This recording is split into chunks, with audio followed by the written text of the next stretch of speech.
Ah, feuilleté, il n'y a pas, je suis pas là. Ah, aujourd'hui, le dossier laisse penser que ce sont des pratiques qui ont existé chez Ikea.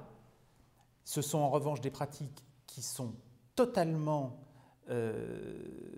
condamnées par Ikea et totalement condamnées par mon client. Ça a commencé à sentir.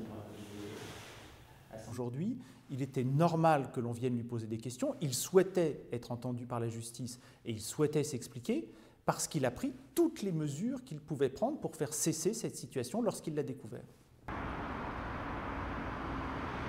C'est du jamais vu, c'est une ampleur nationale puisque ça a touché plusieurs magasins, plusieurs centaines de personnes.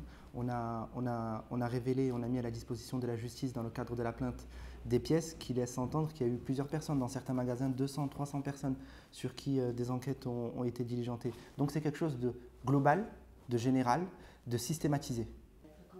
Ah, moi je pense que les salariés Ikea sont prêts. Ikea, voilà, c'est. Non, c'était pas possible, mais c'est vraiment, ils m'ont pris pour un fou. Moi je regardais avec ma femme et pendant les grèves, on avait des vigiles qui nous surveillaient. Bien sûr, c'est pour que tout s'arrête, C'est normal, personne ne doit subir ça.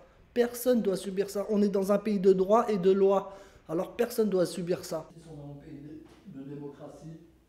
J'ai peur, je vous dis franchement, j'ai peur pour mon avenir, tous les jours j'ai peur parce que c'est quand même une grosse société Ikea, c'est pas la petite société du coin, c'est vraiment la grosse société mondiale quoi. C'est quand même 25 milliards point 2 de chiffre d'affaires dans le monde Ikea.